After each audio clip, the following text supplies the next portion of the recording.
Hi, ito po ang sublimation machine namin dito sa Transfer 8999. Bali, this week po ay 4 days namin siya nagamit.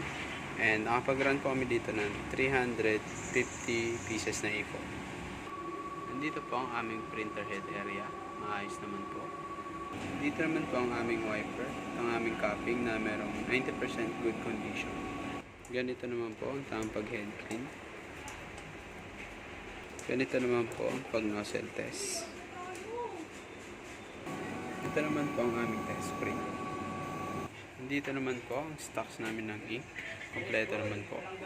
And nandito naman po ang stocks namin na media. Nandito naman po ang aming ink tank system. Maayos naman po.